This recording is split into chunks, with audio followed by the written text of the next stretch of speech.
사흘째다. 또 빈덫이야. 만복은 산길을 내려오며 머리를 긁적였습니다. 덫을 놓으면 놓는 족족 비어 있었고 올무를 치면 치는 족족 끊겨 있었지요. 만복은 몰랐습니다. 매번 덫을 풀어주는 것이 자신의 8살 딸아이라는 것을. 그런데 그로부터 6해가 지난 어느 겨울밤, 판서댁 사랑채 앞에 아무도 설명할 수 없는 일이 벌어졌습니다. 그럼 지금부터 이 기묘한 이야기를 시작하겠습니다. 달러머 이야기가 계속 이어질 수 있도록 좋아요와 댓글 부탁드려요. 그럼 오늘의 이야기를 시작합니다. 옛날 옛적 소백산 자락 깊은 골짜기에 사냥꾼 만복이라는 사내가 살았습니다. 키가 크고 어깨가 떡 벌어진 사내였지요. 볕에 그을린 얼굴에 굵은 손마디, 허리에는 늘 사냥끈을 두르고 다녔습니다. 이 골짜기에서 나고 자란 사내였으니 산에 이치는 손바닥 보듯 훤했지요. 봄에는 꿩을 잡고 여름에는 멧돼지를 쫓았습니다. 마을 사람들 사이에서는 이런 말이 돌았지요. 만복이가 쫓으면 달아날 짐승이 없다. 그 말이 빈말이 아니었습니다. 만복은 15살부터 아버지를 따라 산을 다녔고 20살이 되던 해에는 혼자서 멧돼지를 잡아 등에 지고 내려온 사내였지요. 골짜기 사람들이 먹을 것이 없을 때면 만복이 잡아온 짐승이 밥상에 올랐고 혹독한 겨울이 와도 만복이 있으면 굶는 일이 없었습니다. 그런데 그 만복이가 요즘 들어 자꾸 빈손으로 내려오고 있었습니다. 누가 풀었나? 만복은 덧앞에 쪼그리고 앉아 중얼거렸습니다. 올무는 건드린 것도 아닌데 매듭이 풀려 있었지요. 발자국은 선명히 남아 있었는데 짐승은 없었습니다. 만복은 고개를 저으며 다시 매듭을 조였지요. 오후에 내려와 보니 또 비어 있었습니다. 귀신이 곡할 노릇이다. 만복은 빈 바구니를 등에 지고 오두막으로 내려왔습니다. 오두막 앞마당에 만복의 외딸 모란이가 서 있었습니다. 그해 8살이었지요. 어미를 일찍 여인 아이였습니다.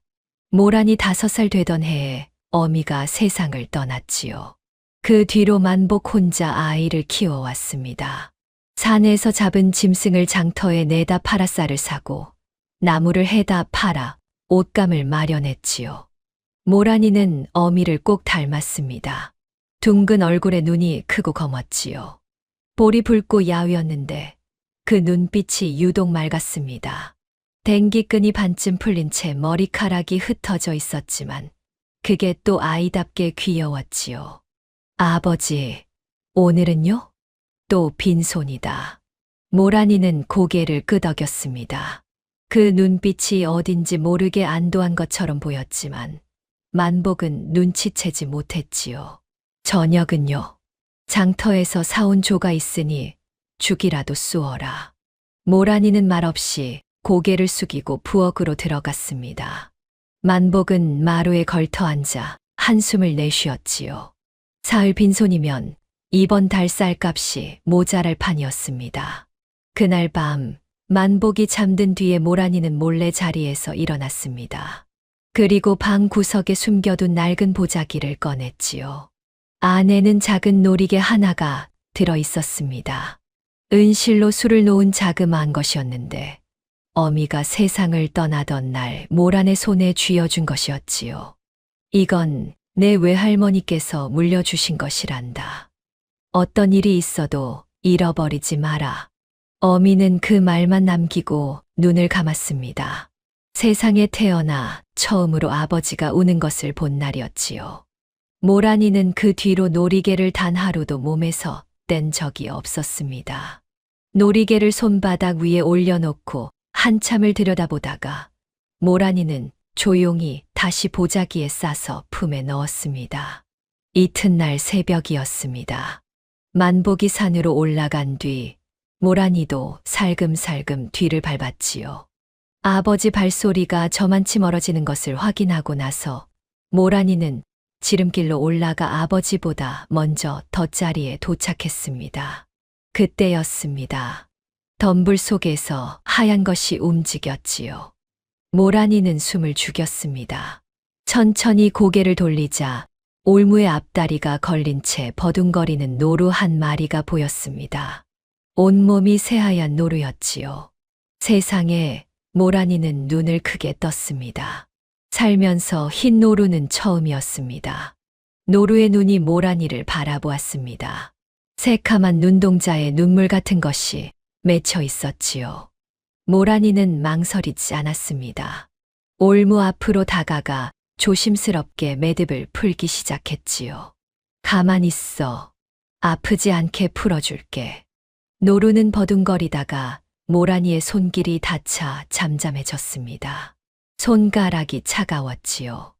매듭이 단단하게 조여 있어 쉽게 풀리지 않았습니다. 모란이는 이를 악물고 매달렸지요. 손톱 밑이 아팠습니다. 그래도 멈추지 않았지요. 한참을 씨름한 끝에 올무가 풀렸습니다.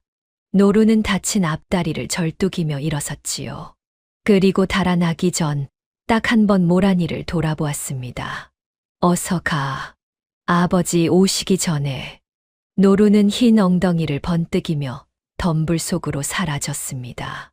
모란이는 빈 올무를 바라보다가 자리에서 일어났지요. 오늘 저녁도 아버지는 한숨을 쉴 것이었습니다. 그래도 후회하지 않았습니다. 그 눈빛을 기억하고 있었으니까요. 새카맣고 깊은 눈이었지요. 한 번 보면 평생 잊을 수 없는 눈이었습니다. 모란이가 산을 내려오다가 바위 위에 잠깐 걸터 앉았습니다. 품속에서 놀이개를 꺼내 손바닥 위에 올려놓았지요. 은빛이 아침 햇살을 받아 반짝였습니다. 그때였습니다. 어디선가 바람이 불어와 모란이의 머리카락을 흩뜨렸지요. 그 바람결에 낮고 묵직한 목소리가 실려왔습니다. 분명히 아무도 없는 산길이었는데, 짐승도 은혜를 기억하는데 사람이 그것을 모른다면 짐승만 못한 것이니라. 모란이는 소스라쳐 주위를 둘러보았습니다. 아무도 없었지요. 바람만 지나갔을 뿐입니다. 모란이는 한동안 그 자리에 앉아 있었습니다. 가슴 속에 그 말이 오래오래 맴돌았지요. 짐승도 은혜를 기억한다. 그 말이 무슨 뜻인지 8살짜리 아이는 아직 몰랐습니다. 그저 그 목소리가 따뜻했다는 것, 그리고 두렵지 않았다는 것만 기억했지요. 오두막으로 돌아온 모란이는 아무 말도 하지 않았습니다. 저녁에 만복이 또 빈손으로 내려와도 모란이는 조용히 밥을 지었지요. 아버지의 눈을 피해 창박산을 바라보았습니다. 흰 노루가 사라진 덤불 쪽을 한참 바라보다가 모란이는 다시 아궁이 앞으로 돌아왔지요. 그날 이후 만복은 자리를 바꾸고 덫 종류를 바꾸고 미끼를 바꾸어 보았습니다. 그래도 마찬가지였지요. 며칠째 빈손이 이어지던 어느 저녁, 만복이 마루에 앉아 사냥끈을 손질하면서 모란이에게 물었습니다. 모란아, 너 혹시 아비 덫 건드린 거 아니지? 부엌에서 죽을 졌던 모란이가 잠깐 손을 멈추었습니다. 왜요, 아버지? 아니, 그냥 사흘째 빈손이니까. 제가 왜 덫을 건드려요? 그러게. 근데 이상하잖아. 발자국은 있는데 매듭만 풀려 있어. 귀신이 곡할 노릇이야. 귀신이요. 산에 귀신도 있거든. 모란이는 솥뚜껑을 내려놓으며 웃었습니다. 산에 귀신이 있으면 아버지가 사냥 못하게 하는 거예요? 짐승 편을 드는 귀신이 있다더라. 옛날 어른들한테 들었어. 산에서 짐승을 너무 많이 잡으면 산신령이 덫을 풀어버린다고. 모란이는 죽 그릇을 상에 올리면서 아버지를 바라보았습니다. 그럼 아버지가 너무 많이 잡은 거 아닐까요? 만복은 픽 웃었습니다. 많이 잡기는 요즘은 겨우 먹고 살 만큼도 못 잡는데. 그래도 어머니 살아계실 때는 많이 잡으셨잖아요. 만복은 사냥끈을 손질하던 손을 멈추었습니다. 잠깐 말이 없었지요. 그랬지. 어머니 이야기 해주세요. 왜 갑자기? 그냥요. 잘 모르니까요. 만복은 사냥끈을 내려놓고 하늘을 올려다보았습니다. 내 어미는 말이 없는 사람이었다. 근데 눈빛이 야무졌어. 한 번 보면 딱 알거든. 이 사람이 속이 꽉 찬 사람인지 빈 사람인지. 내 어미는 꽉 찬 사람이었어. 저는요? 만복이 모란이를 바라보았습니다. 닮았지. 모란이는 그 말을 받으며 밥상을 내밀었습니다. 만복은 숟가락을 들었지요. 더 이상 어머니 이야기는 없었습니다. 그래도 그것으로 충분했지요. 모란이는 죽을 한 숟가락 떠먹으며 창박산을 바라보았습니다. 흰 노루가 지금쯤 어디서 무얼 하는지 문득 궁금했지요. 아, 만복이. 자네 집 앞산의 짐승씨가 마른 게 아닌가. 씨가 마른 게 아니라 발자국은 있는데 덧만 피하는 것 같습니다요. 허허, 그런 일이 있나. 덧 놓는 자리를 바꿔보게. 자리를 바꾸었습니다. 그래도 마찬가지였지요. 만복은 머리를 쥐어뜯었지만 답을 찾지 못했습니다. 그 답은 사실 아주 가까이에 있었지요. 보름쯤 지났을까요? 만복이 장터에 나무를 팔러 갔다가 저녁 늦게 돌아왔습니다. 오두막 문 앞에 서서 안을 들여다보니 모란이가 바닥에 엎드려 무언가를 읽고 있었지요. 가까이 가보니 낡은 종이 한 장이었습니다. 글자가 빽빽이 적혀 있었는데 모란이가 손가락으로 한자 한자 짚어가며 소리를 내고 있었지요. 만복은 문간에서 굳어버렸습니다. 딸아이가 글을 읽는다는 것을 처음 알았기 때문이지요. 모란아, 그거 어디서 났느냐? 모란이는 깜짝 놀라 종이를 뒤집었습니다. 어머니께서 남기신 것입니다. 틈틈이 배웠어요. 내 어미가 글을 알았단 말이냐? 모란이는 고개를 끄덕였습니다. 만복은 말문이 막혔지요. 아내와 10년을 살았건만 그런 것은 한 번도 알지 못했습니다. 아내는 참 조용한 사람이었지요. 자신이 아는 것을 드러내는 법이 없었고 자신이 겪은 것을 말하는 법도 없었습니다. 그런 아내였는데 어디까지 읽을 줄 아느냐? 이 정도는요. 모란이가 종이를 들어 한 구절을 또박또박 읽었습니다. 만복은 무슨 뜻인지는 몰랐지만 막힘없이 읽어 내려가는 딸아이를 멍하니 바라보았지요. 가슴 한쪽이 묘하게 뜨거워졌습니다. 그날 밤 만복은 오래도록 잠을 이루지 못했습니다. 아내 생각이 났지요. 골짜기 장터에서 처음 보았을 때부터 눈빛이 남달랐던 여인이었습니다. 어디서 왔는지, 왜 이 골짜기에 내려왔는지 만복은 자세히 묻지 않았지요. 그냥 좋았으니까요. 그냥 곁에 있어 주었으니까요.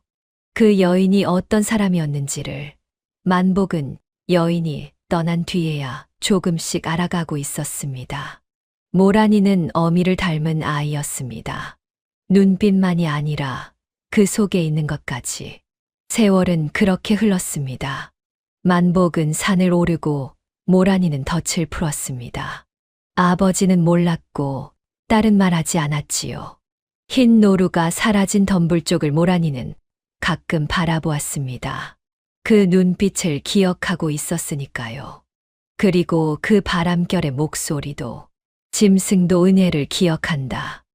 그 말이 언젠가 어떤 뜻으로 돌아올지 모란이는 아직 몰랐습니다. 다만 기다렸지요. 아무것도 모른 채 그냥 기다렸습니다.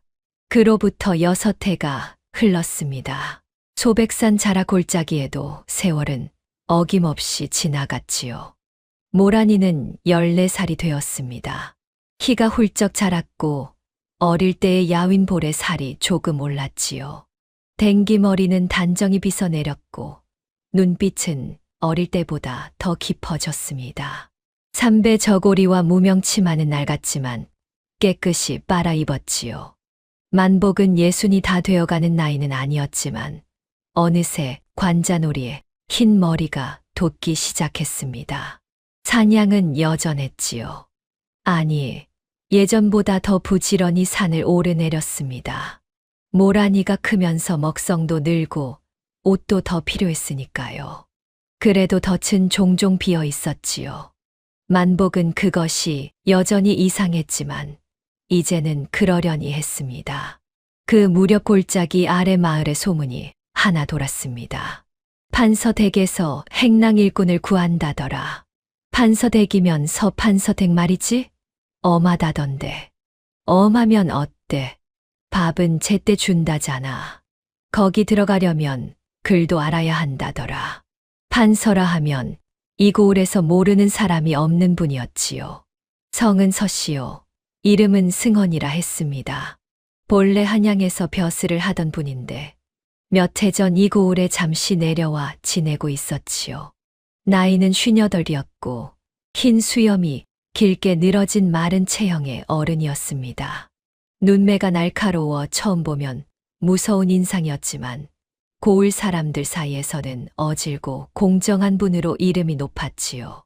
그 승헌 판서에게는 오랫동안 곁에서 보좌해온 측근이 하나 있었습니다. 이름은 도원이라 했지요. 나이는 40줄이었고 말이 적고 얼굴이 어두운 사내였습니다. 승헌이 한양에서 벼슬을 하던 시절부터 함께한 사람이었지요. 서찰을 대신 쓰고 방문객을 가려드리고 재물을 관리했습니다. 승헌은 도원을 친아우처럼 믿었지요. 그런데 도원의 속을 아는 사람은 아무도 없었습니다. 판서댁 행랑이면 밥은 걱정 없겠네. 일이 고되다던데. 고되면 어때? 제 집에서 굶는 것보다 낫지. 마을 안악들이 수군거리는 소리를 모란이도 들었습니다. 장터에 나무를 팔러 갔다가 우연히 듣게 된 것이지요. 모란이는 그날 집으로 돌아오는 내내 그 소문을 머릿속에서 굴렸습니다. 만복이 저녁 무렵 산에서 내려왔습니다. 오늘은 꿩 2마리를 잡았지요. 모처럼 풍성한 저녁이었습니다. 모란이는 꿩을 다듬으며 조심스럽게 말을 꺼냈습니다. 아버지, 판서댁에서 행랑 일꾼을 구한다고 합니다. 만복은 꿩 털을 뽑다가 손을 멈추었지요. 그 소리 들었느냐? 예, 그래서. 모란이는 잠깐 머뭇거렸습니다. 제가 가도 될까요? 만복은 한동안 말이 없었습니다.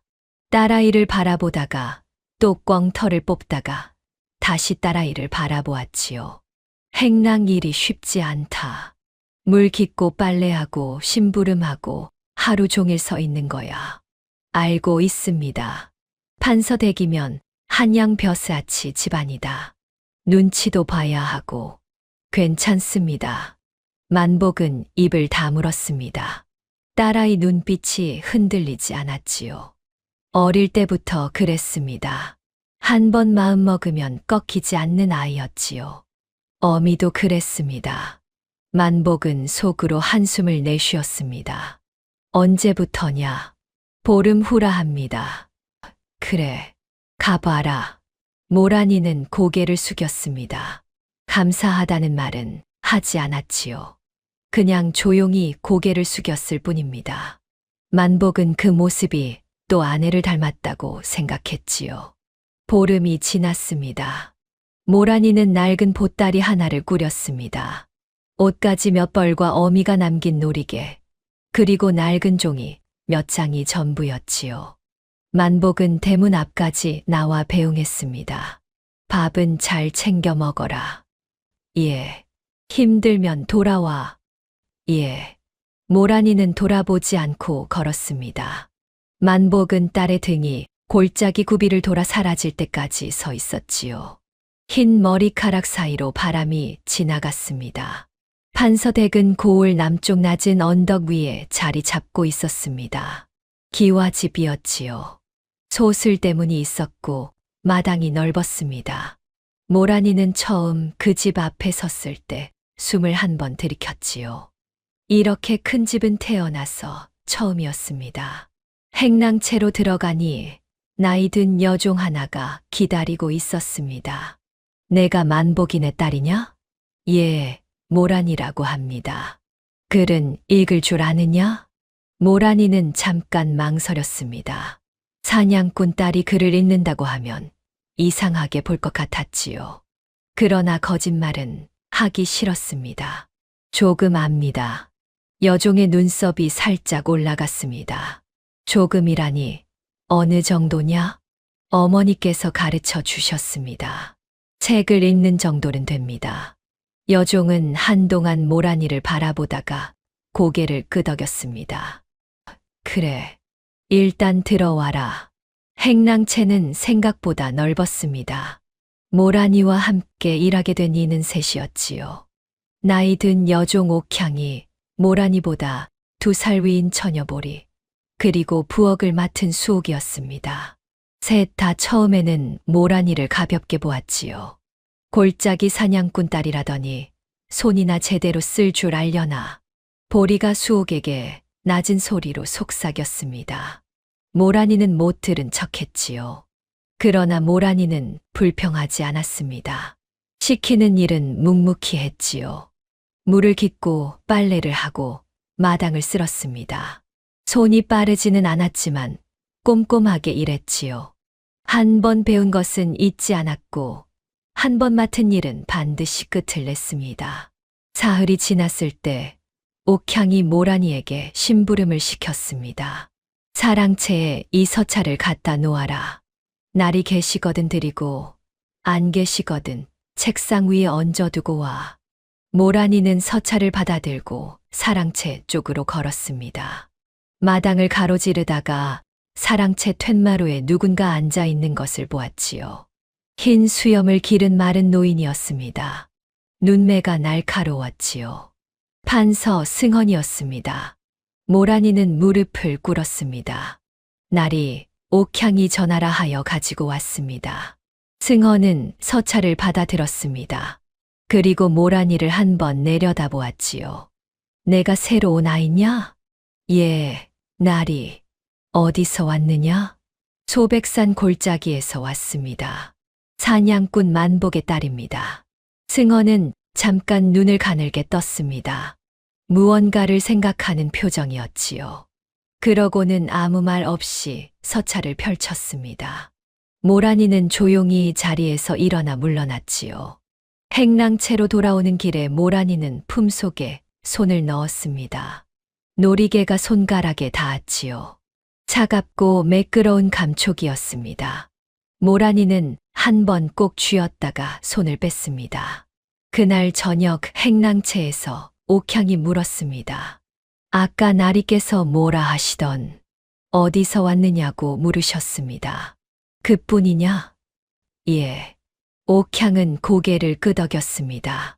그러고는 낮은 소리로 덧붙였지요. 나리께서 말씀이 없으시면 마음에 드신 거다. 말씀이 많으시면 마음에 안 드신 거고. 모란이는 그 말을 새겨들었습니다. 그런데 며칠이 지나면서 이상한 일이 생겼습니다. 사흘째 되던 날이었지요. 모란이가 마당을 쓸다가 빗자루로 화단 흙을 살짝 건드렸습니다. 모란이 눈에는 잡초처럼 보이는 풀이 거기 있었지요. 그냥 뽑아버렸습니다. 일이 끝나고 나서 옥향이 화단 쪽을 보다가 눈썹이 올라갔습니다. 이게 뭐야? 나리께서 아끼시는 국화 모종이 없어졌네. 어머, 보리가 입을 가렸습니다. 옥향이 행랑채 식구들을 둘러보았지요. 누가 뽑았어? 모란이는 손을 들었습니다. 제가 뽑았습니다. 잡초인 줄 알았습니다. 옥향의 얼굴이 굳었습니다. 잡초, 그게 잡초로 보여. 예, 솔직히 그랬습니다. 옥향은 한숨을 푹 내쉬었습니다. 보리는 웃음을 참느라 입술을 깨물고 있었지요. 사냥꾼 집딸이라더니 꽃을 꽃으로 모자라보는 사람도 있구나. 죄송합니다. 산에서는 저런 게 다 뜯어먹는 것이었습니다. 이번에는 보리가 결국 픽하고 웃음을 터뜨렸습니다. 옥향도 입가가 실룩했지요.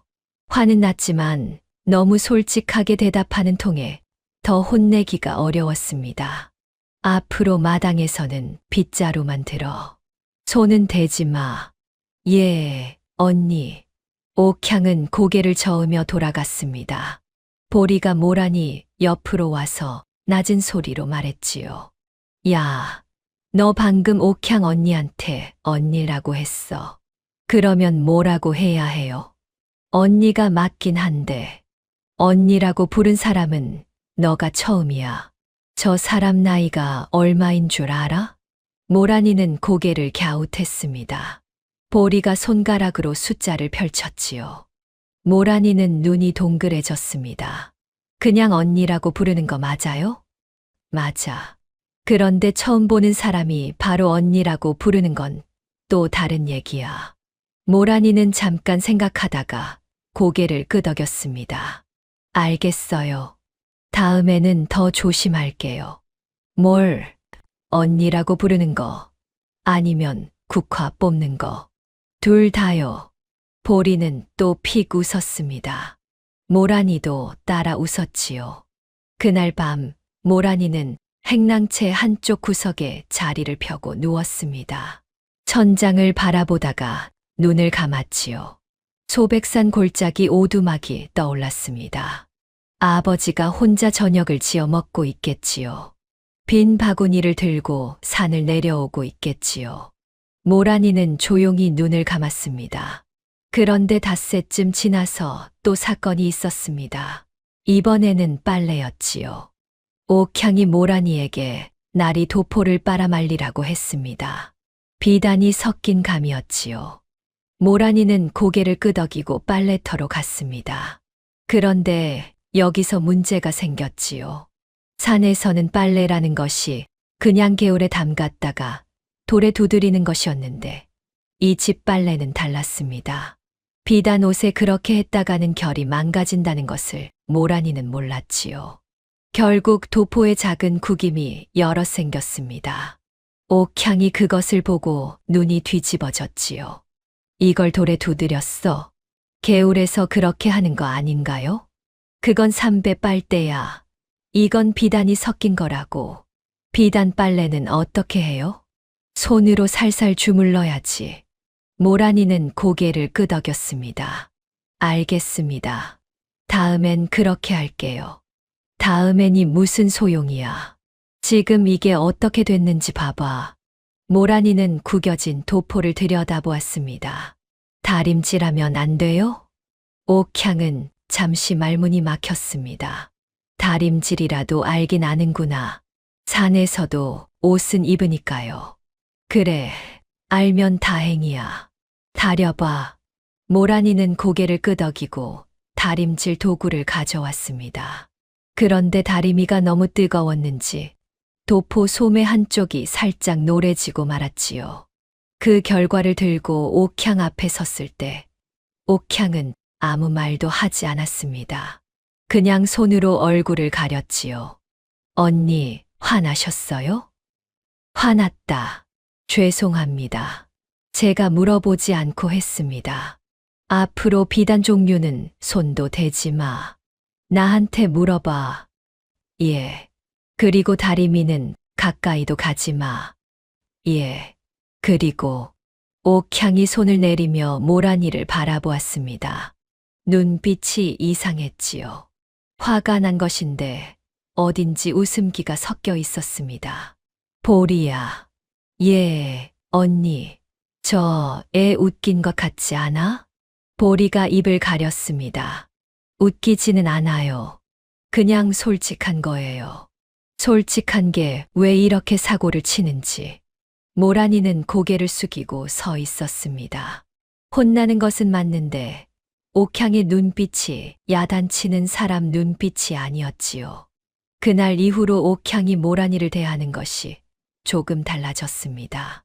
말수는 여전히 적었지만 야무지게 하나씩 가르쳐주기 시작했지요. 이 집에서 처음으로 선생이 생긴 것이었습니다. 이 집에서 무슨 일이 기다리는지는 아직 몰랐습니다. 다만 이상하게도 두렵지 않았지요.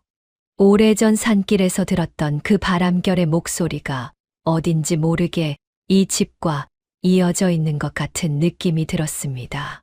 그것이 착각인지 예감인지는 아직 알 수 없었지요. 판서 댁에서의 나날은 생각보다 빠르게 지나갔습니다. 모란이는 아침 일찍 일어나 우물에서 물을 길었습니다. 마당을 쓸고 행랑채를 닦고 부엌일을 도왔지요. 처음 며칠은 손이 익지 않아 더디었지만 열흘이 지나자 몸이 알아서 움직였습니다. 옥향이 식히기 전에 먼저 하고 수옥이 말하기 전에 미리 챙겼지요. 보리가 언젠가 모란이에게 귀띔했습니다. 옥향 언니가 너 칭찬하더라. 사냥꾼 딸치고 손이 야무지다고. 그랬어요? 응. 칭찬 들으려면 1년은 걸리는 사람인데. 모란이는 그 말에 그냥 웃었습니다.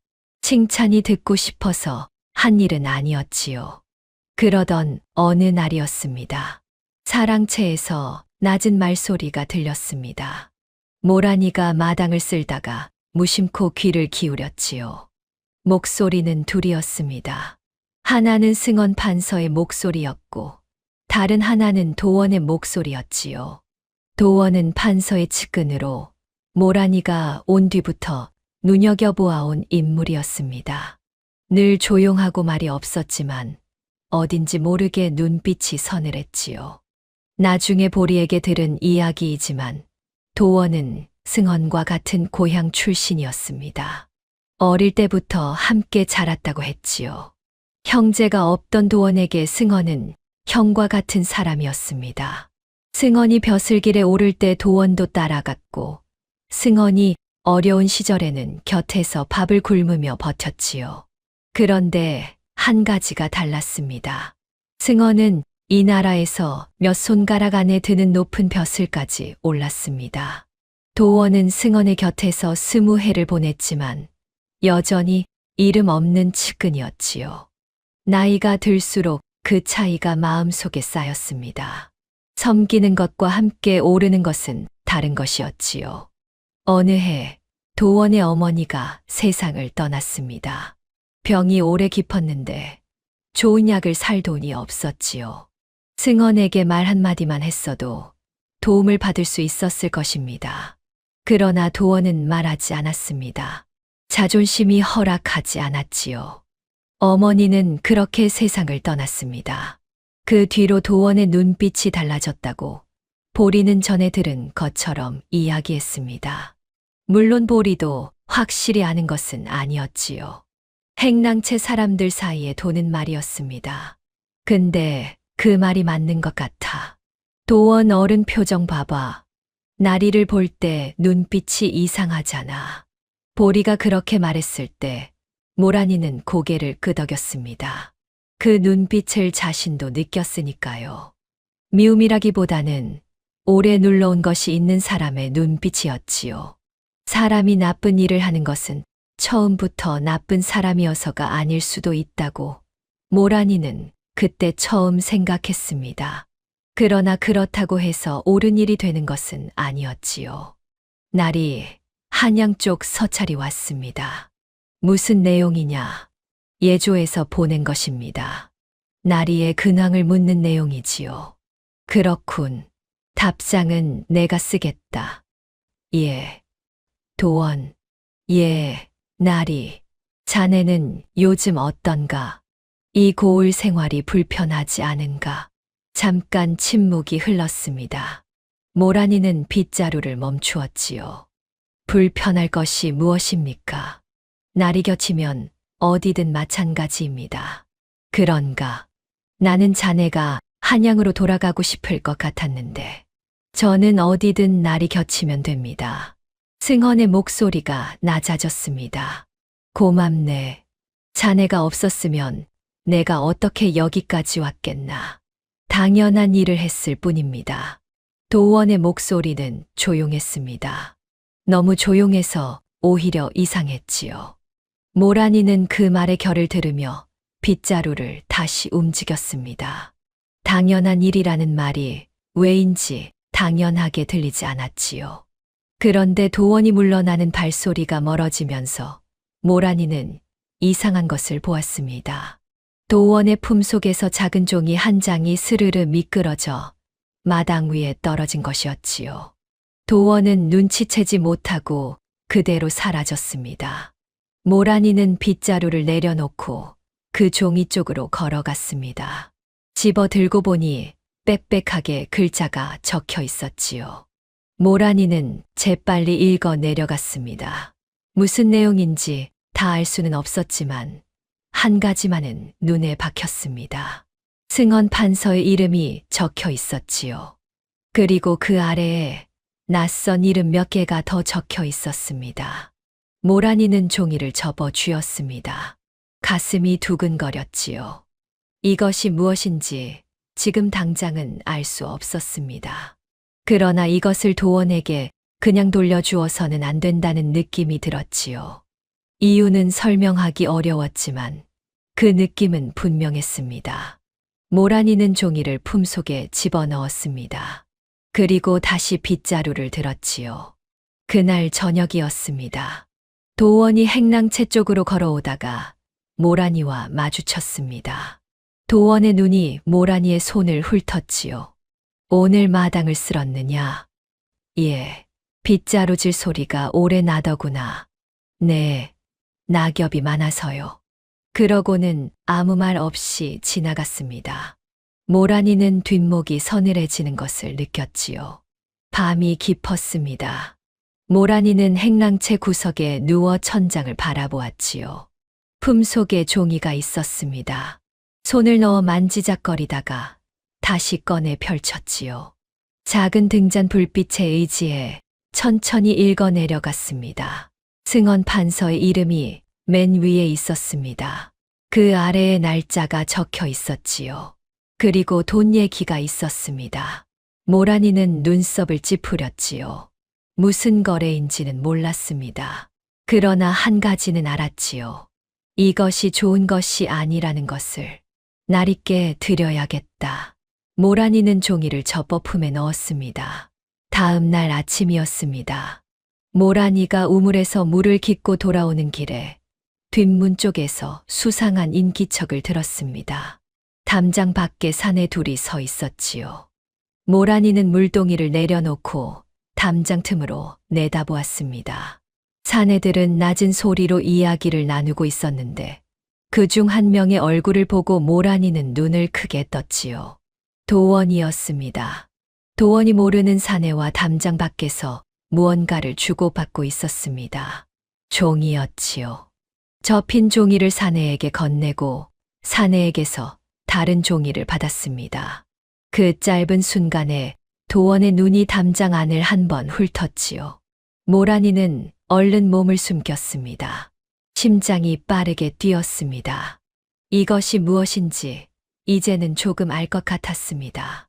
어제 품에 넣어둔 종이에 적힌 이름들이 떠올랐지요. 판서를 해칠 수 있는 무언가가 이 집 안에 있었습니다.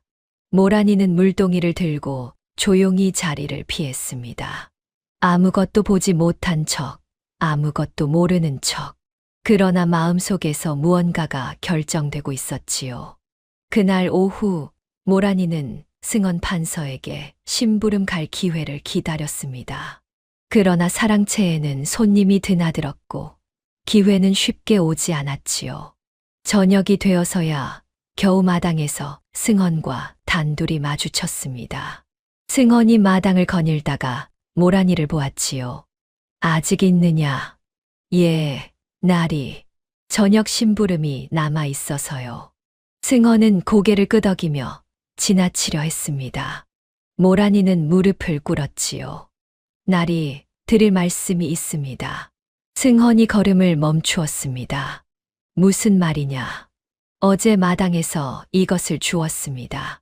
모란이는 품에서 종이를 꺼내 두 손으로 내밀었습니다. 손이 조금 떨렸지요. 승헌은 종이를 받아 펼쳤습니다. 눈빛이 달라졌지요. 잠깐이었지만 분명했습니다. 어디서 주었느냐? 사랑채 앞마당에서 주었습니다. 승헌은 한동안 그 종이를 들여다보았습니다. 그러고는 모란이를 내려다보았지요. 날카로운 눈매였지만 그 속에 무언가 다른 것이 있었습니다. 읽었느냐? 모란이는 잠깐 망설였습니다. 거짓말은 못하는 성격이었지요. 예, 날이 읽었습니다. 승헌은 아무 말도 하지 않았습니다. 종이를 접어 품에 넣더니 말없이 사랑채 안으로 들어갔지요. 모란이는 그 자리에 한동안 무릎을 꿇고 있었습니다. 이것이 잘한 일인지 잘못한 일인지 아직은 알 수 없었지요. 그러나 돌이킬 수는 없었습니다. 모란이는 자리에서 일어나 행랑채로 돌아갔습니다.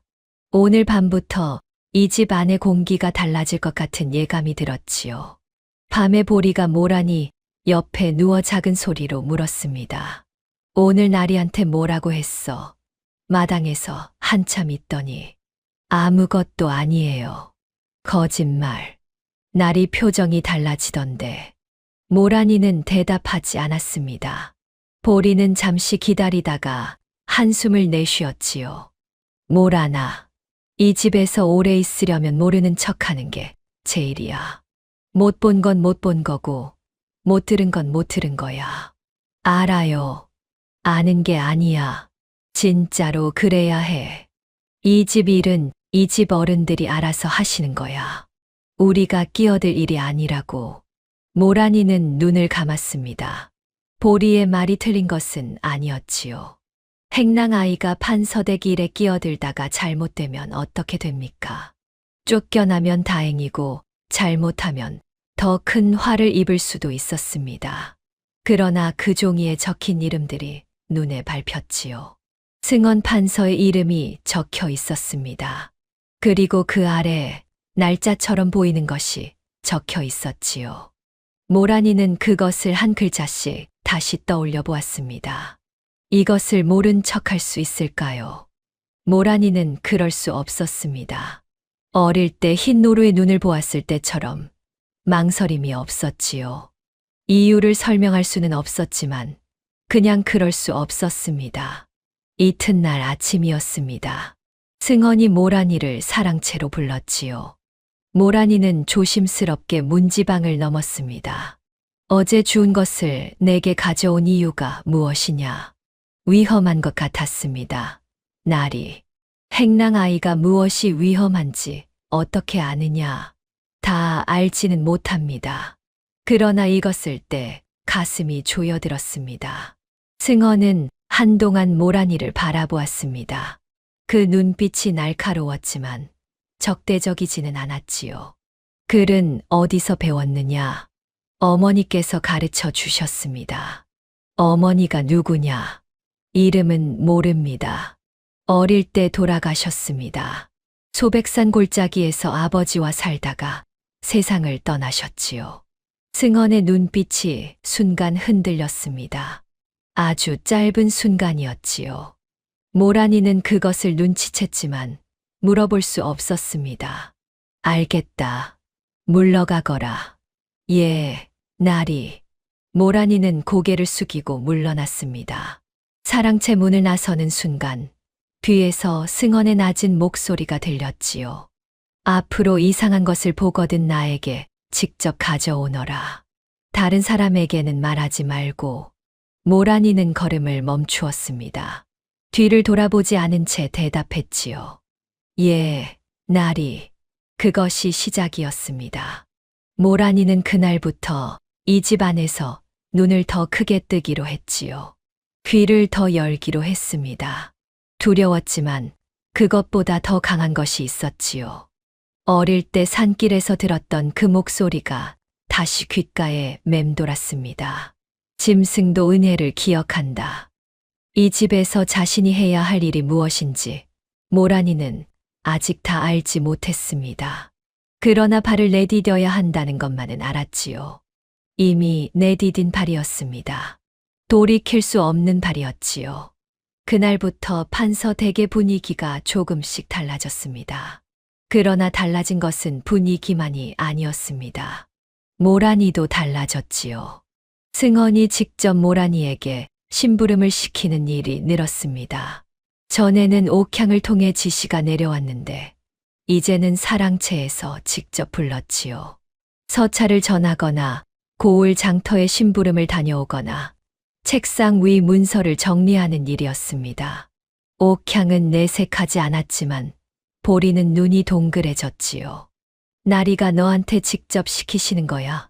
행랑에 온 지 한 달도 안 됐는데 그냥 심부름이에요. 그냥 심부름이 아니야. 나리가 직접 부르시는 건 나도 처음이라고. 모란이는 대꾸하지 않았습니다. 그냥 시키는 일을 했지요. 어느 날은 장터 심부름을 갔다가 이상한 것을 보았습니다. 장터 한쪽에서 낯선 사내 둘이 판서댁 쪽을 손가락으로 가리키며 이야기하고 있었지요. 모란이는 나물 바구니를 들고 그 옆을 지나치며 귀를 기울였습니다. 보름 안에 끝내야 한다. 장담할 수 있겠나. 도원이 안에서 처리한다고 했으니. 모란이는 발걸음을 늦추지 않았습니다. 못 들은 척 그냥 걸었지요. 그러나 손가락이 바구니 손잡이를 꽉 쥐었습니다. 장터를 벗어나자마자 걸음을 빨리 했지요. 판서댁으로 돌아와 나무를 부엌에 내려놓고 모란이는 곧장 사랑채로 향했습니다. 승헌이 혼자 있는 것을 확인했지요. 이번에는 무릎부터 꿇지 않았습니다. 목소리를 낮추고 문 안쪽으로 한 발만 들어섰지요. 날이 장터에서 이상한 말을 들었습니다. 승헌이 붓을 내려놓았습니다. 들어오너라. 모란이는 들은 것을 그대로 전했습니다. 사내들의 생김새, 서 있던 자리, 그리고 말 한마디 한마디를. 승헌은 끝까지 듣고 난 뒤 잠시 눈을 감았지요. 도원이라는 이름을 분명히 들었느냐? 예, 나리. 분명히 들었습니다. 승헌은 천천히 눈을 떴습니다. 그 눈빛이 깊고 고요했지요. 슬픔 같은 것이 깃들어 있었습니다. 알겠다. 물러가거라. 그리고 오늘 들은 것은 아무에게도 말하지 마라. 예, 나리. 모란이는 물러났습니다. 사랑채 문을 나서며 뒤를 한번 돌아보았지요.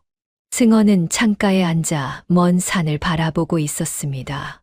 그 뒷모습이 외로워 보였지요. 오래 혼자였던 사람의 등이었습니다. 겉으로는 아무것도 변하지 않은 듯 했지요. 아침이 되면 마당을 쓸고 밥을 짓고 심부름을 했습니다. 도원은 여전히 조용하고 말이 없었고 승헌은 예전처럼 사랑채에서 서찰을 쓰거나 손님을 맞았지요. 그러나 모란이는 느꼈습니다. 무언가가 서서히 조여들고 있다는 것을. 어느 오후 모란이가 빨래를 걷다가 사랑채 담장 너머로 도원의 목소리를 들었습니다. 한양 쪽 답장은 내가 먼저 확인하겠소. 나리께서 번거로 오실 테니. 상대방의 목소리는 들리지 않았지요. 모란이는 빨래를 걷는 척하며 귀를 기울였습니다. 도원의 말이 이어졌지요. 나리께서 이 고을에 계신 동안 불편함이 없도록 내가 알아서 처리하겠소. 그 목소리가 부드러웠습니다. 너무 부드러워서 오히려 이상했지요. 모란이는 빨래 바구니를 들고 자리를 피했습니다. 그날 저녁 도원이 조용히 모란이를 불렀지요. 행랑채 사람들이 없는 틈이었습니다. 나리께 올릴 약초가 필요하다. 뒷산 중턱 바위 왼편에 가면 삽주뿌리가 있으니 한 줌만 캐 오너라. 옥향 언니께 말씀드리고 가도 될까요? 도원이 눈을 가늘게 떴습니다. 날이 드실 것이니 조용히 다녀와. 다른 사람한테 말할 필요 없다. 모란이는 잠깐 망설였습니다. 이상한 느낌이 들었지요. 그러나 거절할 이유를 찾지 못했습니다. 도원은 판서의 측근이었으니까요. 예. 다음 날 아침, 모란이는 작은 바구니를 들고 뒷산으로 올라갔습니다. 평소보다 조용한 아침이었지요. 바람이 없었고 새소리도 드물었습니다. 바위 왼편을 찾아 숲 안쪽으로 들어갔지요. 삽주 뿌리는 없었습니다. 모란이는 주위를 둘러보았습니다. 이상했지요. 이 산에서 자란 것은 아니지만 삽주뿌리라면 습한 곳을 좋아하는데 이 바위 근처는 너무 건조했습니다. 잘못 들은 걸까요? 오후가 다 되도록 근처 산속에서 삽주뿌리를 찾아 헤맸습니다. 뒤를 돌아보는 순간이었습니다. 발소리가 들렸습니다. 하나가 아니었지요. 둘이었습니다. 나뭇가지를 밟는 소리가 양쪽에서 들려왔습니다. 모란이는 굳었지요. 낯선 산의 둘이 숲 그늘에서 걸어 나왔습니다. 모란이 또래는 아니었습니다. 체격이 컸고 눈빛이 낮았지요. 판서댁 행랑 아이지. 모란이는 대답하지 않았습니다. 다리가 움직이지 않았지요. 도원 어른 심부름이다. 얌전히 따라와. 그때였습니다. 숲 어둠 속에서 하얀 것이 빛났습니다. 모란이는 눈을 크게 떴지요. 사내들의 등 뒤 나무 사이에 흰 노루가 서 있었습니다. 움직이지 않았지요. 그냥 모란이를 바라보고 있었습니다. 그 새카만 눈동자가 어릴 때와 똑같았지요. 8살 때 덧앞에서 보았던 그 눈이었습니다. 두렵고 아프지만 살고 싶다는 눈. 모란이는 그 눈빛을 보는 순간 무언가가 가슴에서 탁 하고 풀리는 것을 느꼈지요. 모란이의 다리에 힘이 돌아왔습니다. 노루가 몸을 돌렸습니다. 왼쪽 새길 쪽이었지요. 모란이는 사내들이 한 발 다가오는 순간 몸을 틀어 달렸습니다. 잡아라. 사내들이 뒤를 쫓았습니다. 모란이는 노루가 간 방향으로 뛰었지요. 나뭇가지가 얼굴을 스쳤습니다. 발이 돌에 걸렸지만 넘어지지 않았지요. 앞에서 노루의 흰 등이 어둠 속에서 빛처럼 앞을 가르고 있었습니다. 그것만 보고 뛰었지요. 그런데 뒤에서 발소리가 빠르게 가까워졌습니다. 거기서 손이 닿을 것 같았습니다. 모란이는 이를 악물었지요. 그 순간이었습니다. 노루가 갑자기 방향을 틀었지요. 오른쪽이었습니다. 그리고 숲 안쪽으로 훅 뛰어들더니 요란한 소리를 냈습니다. 나뭇가지가 흔들리고 낙엽이 튀고 풀숲이 크게 흔들렸지요.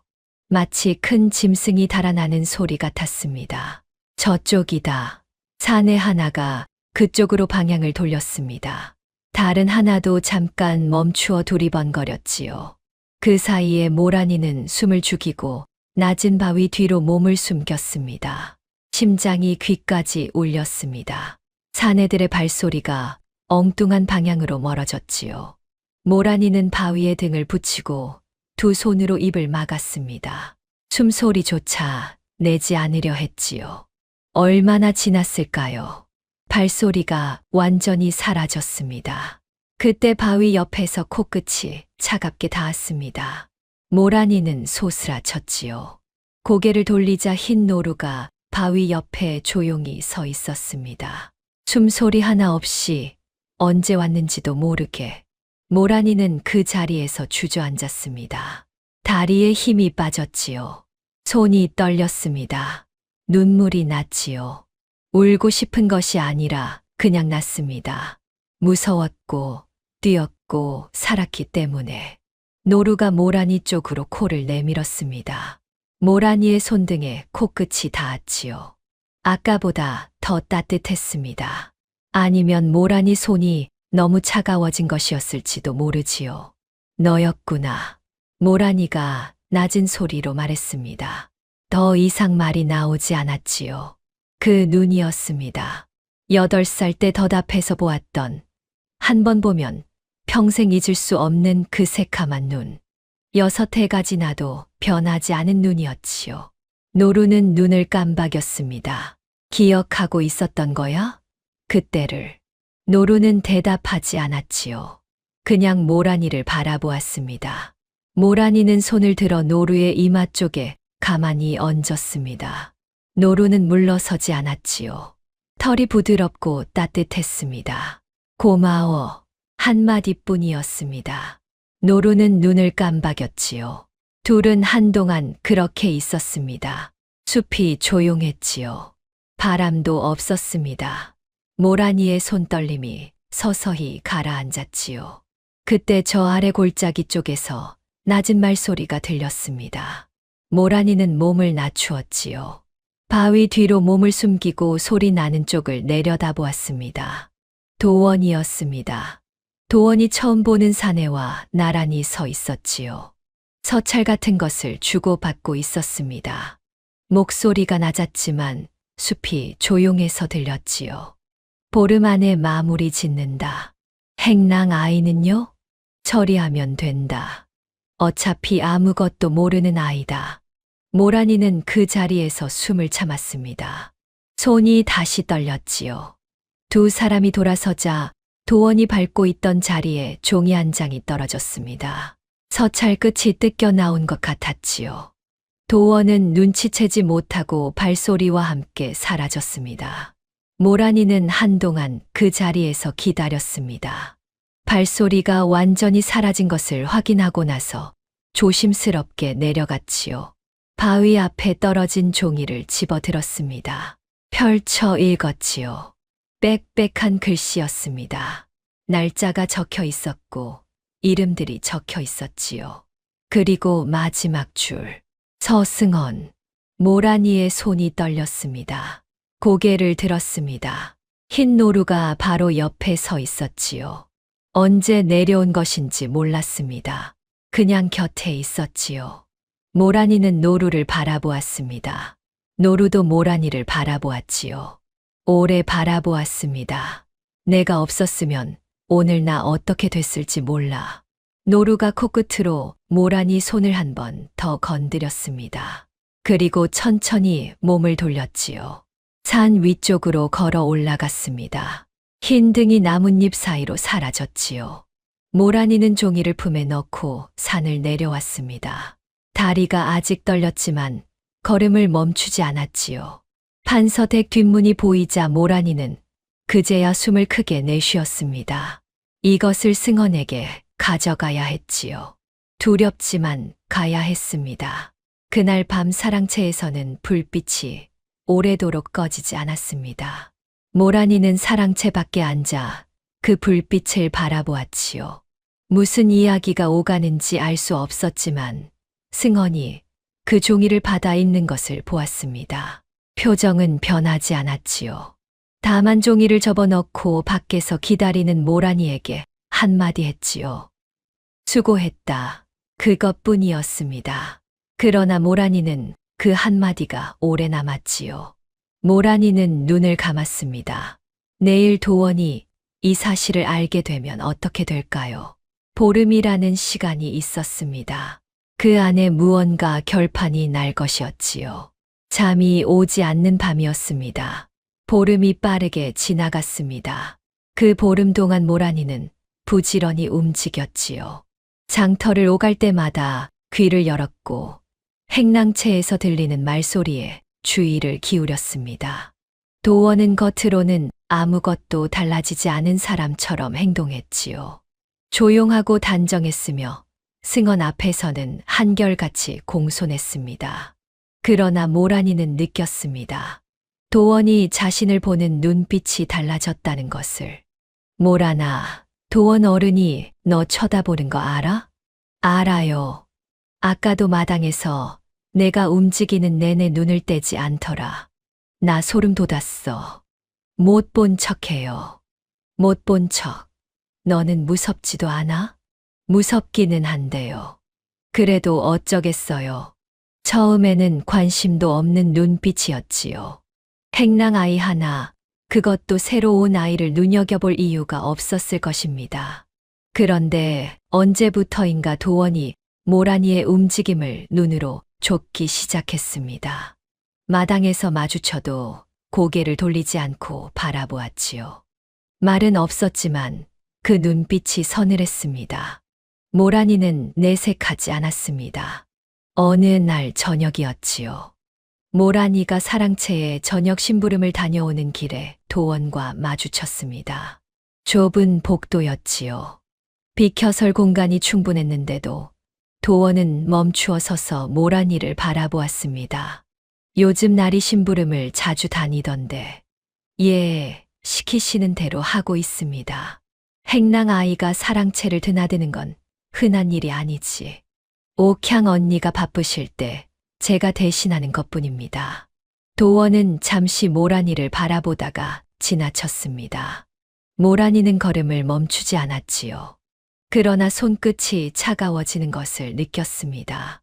행랑채로 돌아오자 보리가 모란이의 얼굴을 보고 눈썹을 찌푸렸습니다.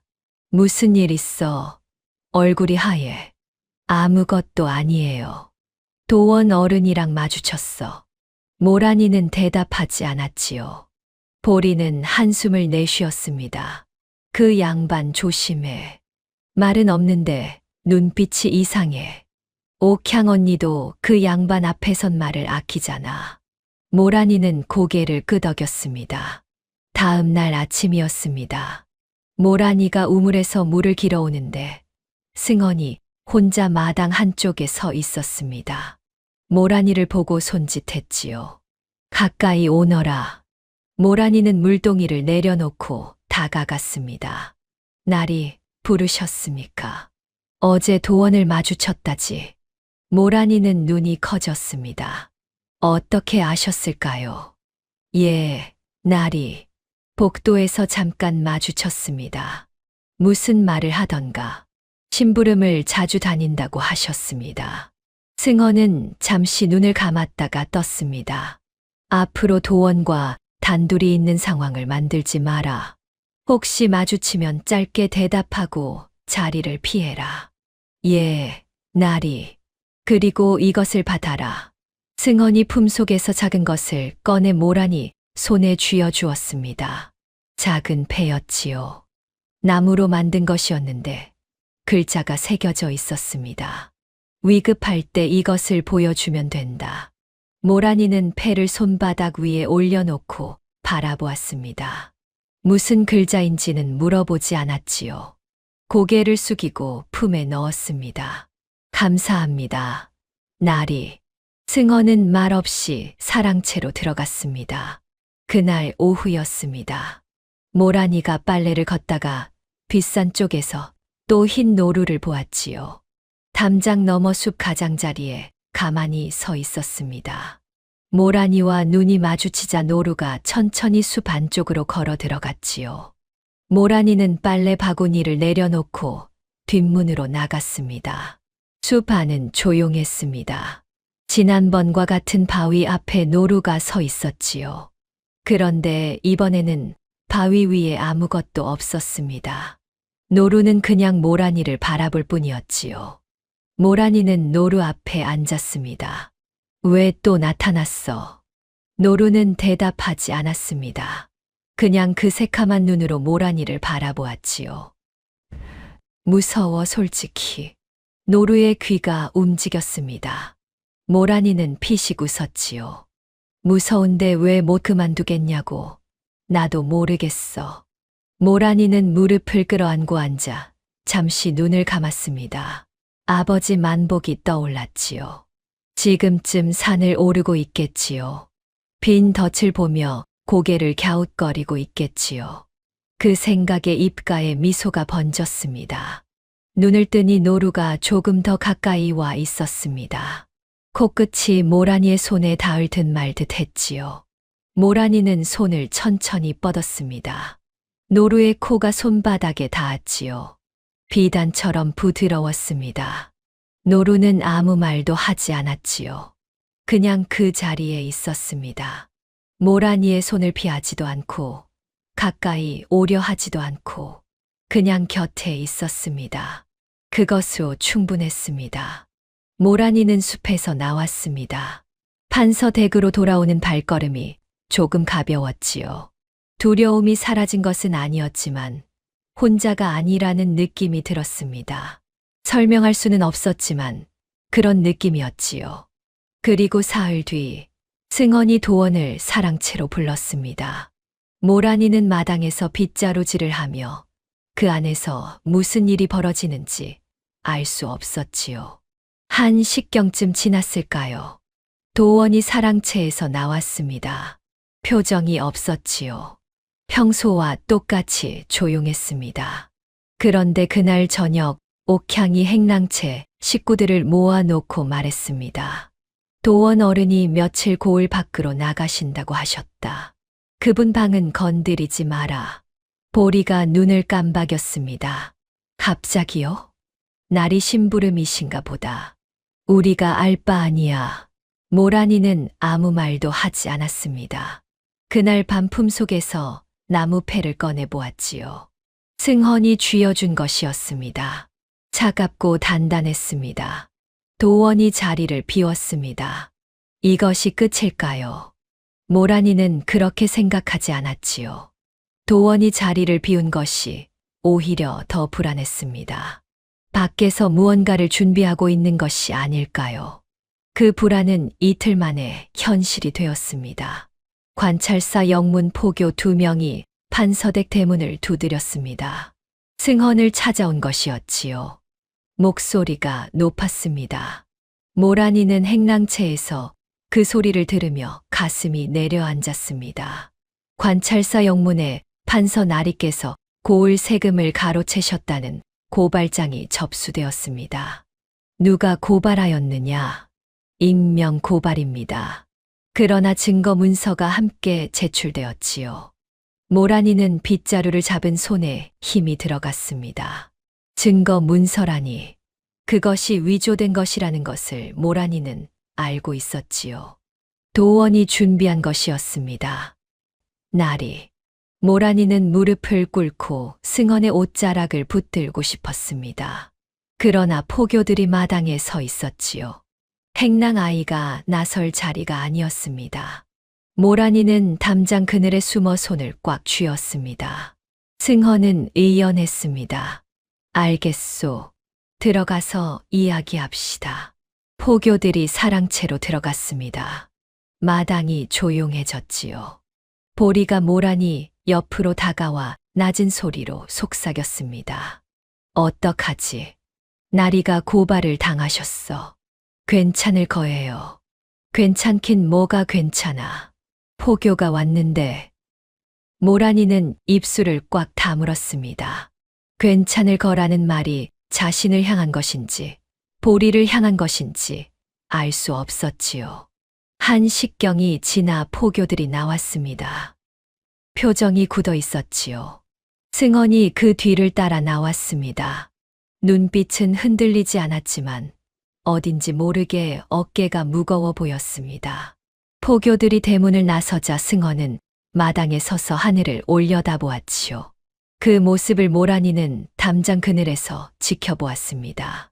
가슴이 아팠지요. 저분이 억울하다는 것을 모란이는 알았습니다. 그리고 그것을 밝힐 수 있는 것이 이 집 안에 있다는 것도 알았지요. 다만 모란이 혼자서는 할 수 없는 일이었습니다. 그날 밤 모란이는 잠을 이루지 못했습니다. 뒤척이다가 자리에서 일어났지요. 품속에서 놀이개를 꺼내 손바닥 위에 올려놓았습니다. 달빛이 창호지를 통해 들어와 놀이개 위에 고였지요. 어머니, 지금 제가 무엇을 해야 합니까? 물어볼 사람이 없었습니다.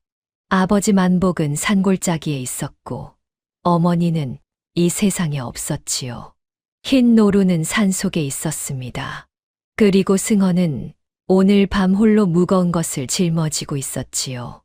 그런데 그 며칠 전 뜻밖의 것이 왔습니다. 만복이 장터 가는 길에 아는 사람 편에 쪽지를 보낸 것이었지요. 종이에 글자가 적혀 있었습니다. 어설픈 글씨였지요. 만복은 글을 잘 쓰지 못했습니다. 그래도 한자 한자 꾹꾹 눌러 쓴 것이 느껴졌지요. 모란이는 쪽지를 펼쳤습니다. 밥 잘 먹어라. 덫에 꿩이 잡혔다. 그뿐이었습니다. 짧은 두 문장. 모란이는 그것을 읽다가 눈물이 났습니다. 웃으면서 눈물이 났지요. 모란이가 판서댁에 온 뒤로 덫을 풀어줄 사람이 없어졌으니 이제는 제대로 잡히는 것이었습니다. 그것이 아버지는 기쁜 것이고 모란이는 왜인지 더 기쁜 것이었지요. 보리가 옆에서 그 쪽지를 들여다보았습니다. 이게 다야? 이거 합치면 10글자잖아. 알아요. 그런데 왜 울어? 모르겠어요. 보리는 한동안 쪽지를 바라보다가 조용히 고개를 끄덕였습니다. 아버지가 처음으로 쪽지 쓴 거지. 예. 그러네. 그냥 우는 거네. 모란이는 쪽지를 접어 놀이개와 함께 품에 넣었습니다. 그날 하루 물동이가 이상하게 가벼웠지요. 아버지 덫에 꿩이 잡혔다는 것 하나가 그런 힘을 주었습니다. 그 기억을 품은 채 모란이는 자리에서 일어났습니다. 아직 할 수 있는 일이 있었지요. 내일 아침이 되면 해야 할 것이 있었습니다. 두려웠지만 두려움보다 더 큰 것이 가슴 안에 있었습니다. 이튿날 아침 일찍이었습니다. 모란이는 동이 트기도 전에 일어났지요. 보리와 수옥이가 아직 잠들어 있는 사이 조용히 행랑채를 나왔습니다. 사랑채 쪽으로 걸어가다가 도원의 방 앞에서 멈추었지요. 도원은 고을 밖에 나가 있다고 했습니다. 방은 비어 있을 것이었지요. 모란이는 주위를 살폈습니다. 아무도 없었지요. 손에 땀이 났습니다. 방문에 손을 대었습니다. 잠겨 있었지요. 모란이는 한 발 물러섰습니다. 이렇게는 안 되겠다고 생각하는 순간 문틈으로 바람이 새어 나왔습니다. 바람결에 종이 냄새가 실려왔지요. 그때였습니다. 뒷문 쪽에서 발소리가 들렸습니다. 모란이는 얼른 행랑채 쪽으로 돌아갔지요. 발소리의 주인은 옥향이었습니다. 새벽 심부름을 다녀오는 길인 것 같았지요. 옥향은 모란이를 보고 눈썹을 찌푸렸습니다. 이른 새벽에 여기서 뭘 하나? 잠이 안 와서 바람 쐬러 나왔습니다. 옥향은 한 번 더 모란이를 훑어보다가 그냥 지나쳤습니다. 모란이는 가슴을 쓸어내렸지요. 그날 오후 승원이 모란이를 불렀습니다. 포교들이 제출한 증거 문서를 보았느냐? 아직 못 보았습니다. 나리. 내가 보기엔 위조된 것이다. 그러나 그것을 증명하려면 원본과 대조해야 하는데 원본이 없다. 모란이는 조심스럽게 입을 열었습니다. 나리, 혹시 도원 어른 방에 무언가 있지 않을까요? 승헌의 눈빛이 흔들렸습니다. 내가 그것을 어떻게 아느냐? 처음에 제가 주운 종이, 그리고 숲에서 가져온 종이 두 번 다 도원 어른과 연결되어 있었습니다. 승헌은 한동안 말이 없었습니다. 그러고는 낮은 목소리로 말했지요.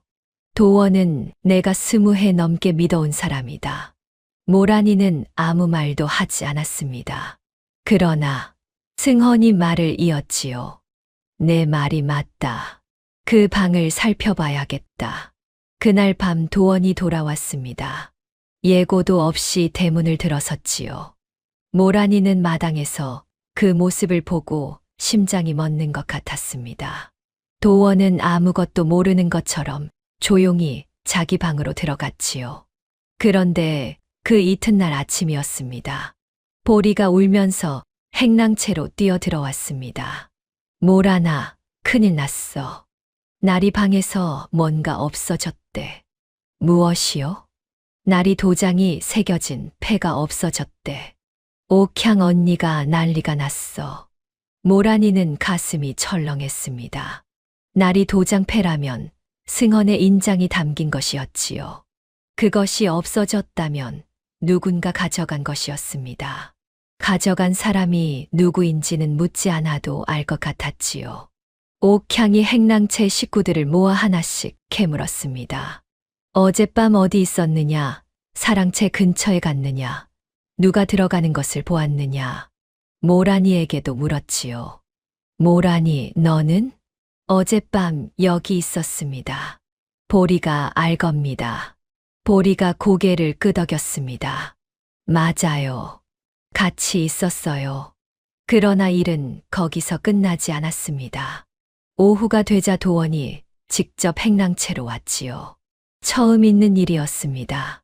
도원은 행랑채 앞에 서서 낮은 목소리로 말했습니다. 나리 물건을 누가 가져갔는지 알고 있는 사람이 있으면 말하라. 눈 감아 줄 것이다. 아무도 말하지 않았습니다. 도원의 눈이 행랑채 식구들을 하나씩 훑었지요. 모란이에게도 잠시 멈추었습니다. 끝까지 모른 척하면 모두 연루될 수 있다. 보리가 옆에서 몸을 떨었습니다. 수옥이는 두 손을 꼭 쥐었지요. 모란이는 고개를 숙인 채 바닥을 바라보았습니다. 도원이 돌아가자 보리가 모란이의 팔을 잡았습니다. 모란아, 나는 진짜 모르는데 저 양반이 왜 저러는 거야? 무서워. 저도 모릅니다. 거짓말이야. 너 알아. 모란이는 보리를 바라보았습니다. 보리의 눈에 눈물이 맺혀 있었지요. 보리 언니, 며칠만 기다려요. 다 괜찮아질 거예요. 정말. 예. 모란이는 그 말을 하고 나서 스스로도 놀랐습니다. 정말 괜찮아질 수 있을까요? 도원이 패를 가져갔다면 이것으로 무언가를 더 꾸밀 것이었습니다. 승헌을 더 깊이 몰아붙일 수 있는 것을 만들어낼 것이었지요. 모란이는 품속에서 승헌이 준 나무 패를 만지작거렸습니다. 차갑고 단단했지요. 그런데 그 이튿날 아침에 이상한 일이 있었습니다. 모란이가 우물에서 물을 길어 오다가 도원과 마주쳤습니다. 도원이 모란이를 보며 멈추어 섰지요. 모란이도 멈추었습니다. 둘이 복도 한가운데서 마주 선 것이었지요. 한동안 말이 없었습니다. 그런데 도원이 먼저 입을 열었습니다. 너는 왜 이 집에 왔느냐? 일하러 왔습니다. 사냥꾼 딸이 왜 하필 이 집이냐? 모란이는 잠깐 생각했습니다. 소백산 골짜기에서 제일 가깝고 제일 큰 집이었습니다. 도원은 잠시 모란이를 바라보다가 작게 웃었습니다. 웃는다고 하기도 애매한 입꼬리가 살짝 오른 것이었지요. 모란이는 그것을 처음 보았습니다. 도원이 웃는 것을. 솔직하구나. 거짓말을 잘 못합니다. 그게 이 집에서 버텨나갈 수 있는 성질은 아니다. 도원은 그 말을 남기고 지나쳐 갔습니다. 모란이는 물동이를 들고 그 뒷모습을 바라보았지요. 이상한 사람이었습니다. 차갑고 무서운데 그 안에 무언가 다른 것이 있는 것 같았지요. 저 사람도 처음에는 이 집에서 솔직했을까요? 모란이는 그런 생각을 했습니다. 20해를 버티다 보면 솔직한 것이 사라지는 것일까요? 그날 저녁이었습니다. 만복이 판서댁 대문 앞에 나타났습니다. 모란이는 대문 쪽에서 아버지의 목소리를 듣고 달려나갔지요. 아버지, 왜 오셨어요? 만복은 딸아이의 얼굴을 한참 바라보았습니다. 얼굴이 많이 야위었구나. 아닙니다. 밥 잘 먹고 있어요. 그래 보이지 않는다. 만복은 모란이의 손을 잡았습니다. 굵고 거친 손이었지요. 무슨 일 있느냐? 아비한테는 말해도 된다. 모란이는 잠깐 말문이 막혔습니다. 아버지에게 다 말하고 싶었지요. 도원의 일, 종이들의 일, 흰 노루의 일. 그러나 말해봐야 아버지를 걱정시킬 뿐이었습니다. 별일 없어요, 아버지. 그냥 일이 많아서요. 만복은 한동안 딸의 눈을 바라보다가 고개를 끄덕였습니다. 그래, 힘들면 언제든 내려와라. 산이 거기 있다. 만복이 돌아가는 뒷모습을 모란이는 대문 앞에서 바라보았습니다. 어깨가 조금 구부러졌지요. 나이가 드셨습니다. 그 등이 멀어지는 것을 보며 모란이는 입술을 깨물었지요. 꼭 끝내야 했습니다. 아버지가 걱정하지 않아도 되도록 모든 것을 끝내야 했지요. 그런데 다음 날 절망이 왔습니다. 승헌이 사랑채에서 모란이를 불렀습니다. 들어가 보니 표정이 굳어 있었지요. 책상 위에 종이 몇 장이 펼쳐져 있었습니다. 이것을 보아라. 모란이는 가까이 가서 읽었습니다.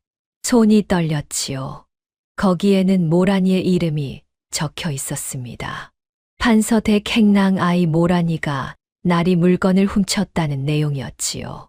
필체가 단정했습니다. 누군가 공들여 쓴 것이었지요. 날이 이것은 거짓입니다. 나도 안다.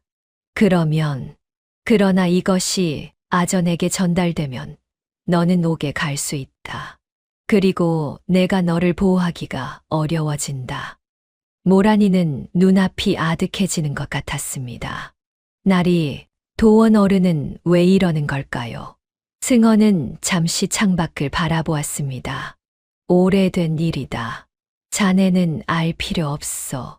알고 싶습니다. 승헌이 모란이를 돌아보았습니다. 왜? 모르면 무서운데 알면 덜 무섭습니다. 승헌은 잠시 생각하다가 입을 열었습니다. 도원이는 나보다 가난한 집 출신이었다. 그런데 나는 벼슬이 올랐고 도원이는 여전히 내 곁에 있었지. 그것이 그 사람 마음에 오래 쌓인 것 같다. 날이 탓이 아니잖아요. 탓이 아니라도 곁에 있는 사람이 미워질 수는 있는 법이다. 그럼 나리는 그걸 아시면서도 도원 어른을 믿으셨어요? 믿었지. 틀렸더라도 믿었던 것은 맞다. 모란이는 그 말을 들으며 무릎 위에 올려놓은 손을 내려다보았습니다. 저는요? 무엇이? 나리는 저도 믿으세요? 승헌이 잠깐 모란이를 바라보았습니다. 믿는다. 왜요? 저는 행랑아이인데. 행랑아이가 자기 이름이 걸린 문서를 받고도 도망가지 않았으니까. 모란이는 입술을 꽉 다물었습니다. 눈물이 나오려는 것을 참았지요. 판서대기를 캐고 다니는 행랑아이를 제거하는 가장 쉬운 방법이었지요. 날이 저는 무서우냐? 모란이는 잠깐 망설였습니다. 예. 승헌은 고개를 끄덕였습니다. 무서운 것이 당연하다. 지금 내가 어른들 싸움에 끼어 있는 것이니. 그래도 저는 여기 있겠습니다. 승헌이 모란이를 바라보았습니다. 오래, 가만히. 왜냐? 모란이는 품속에서 놀이개를 꺼내지 않았습니다. 그러나 손이 가슴 쪽으로 갔지요. 어릴 때 흰 노루를 풀어준 것은 나리를 위해서가 아니었습니다. 그냥 풀어주어야 할 것 같아서 풀어줬지요. 지금도 마찬가지입니다. 그냥 여기 있어야 할 것 같아서요. 승헌은 한동안 말이 없었습니다. 그러고는 고개를 돌려 창밖을 바라보았지요. 알겠다. 그러나 오늘 저녁 안으로 도원방에서 무언가를 찾아야 한다. 내일이 되면 포전들이 다시 올 것이다. 예, 나리. 혼자 하기 어렵다. 내가 도원의 주의를 끌 테니 그 사이에 방을 살펴라. 알겠습니다. 모란이는 자리에서 일어났습니다. 가슴이 두근거렸지요. 두렵고 손이 차가웠습니다. 그러나 발은 떨리지 않았습니다. 어릴 때 덧앞에서 올무를 풀던 그 손처럼 지금도 해야 할 것이 있었지요. 저녁이 되었습니다. 승헌이 도원을 사랑채로 불렀지요. 모란이는 그 발소리가 멀어지는 것을 확인하고 도원의 방 쪽으로 걸어갔습니다. 도원이 급히 나선 탓인지 이번에는 문이 열려 있었지요. 새벽에 잠겨 있던 것과 달리 안쪽 빗장이 걸리지 않은 채였습니다. 허술해 보였지요. 오히려 그것이 더 불안했지만 멈출 수 없었습니다. 방 안으로 들어갔습니다. 방 안은 조용했습니다. 등잔 하나가 책상 위에서 타고 있었지요. 모란이는 문을 살짝 닫고 방 안을 둘러보았습니다. 책상 위에는 서찰 몇 장이 쌓여 있었고 옆에 작은 함이 놓여 있었지요. 모란이는 함 쪽으로 다가갔습니다. 함에는 자물쇠가 없었습니다. 뚜껑을 들어 올리자 안에 종이 뭉치가 들어 있었지요. 모란이는 떨리는 손으로 꺼내 펼쳤습니다. 첫 번째 종이였습니다. 읽기 시작했지요. 판서 승헌의 이름이 맨 위에 적혀 있었고 그 아래의 날짜와 금액이 적혀 있었습니다. 세금을 가로챘다는 내용이었지요. 그런데 모란이는 눈썹을 찌푸렸습니다. 날짜가 이상했습니다. 승헌이 이 고을에 내려오기 전의 날짜였지요. 그 날짜에 승헌은 한양에 있었습니다.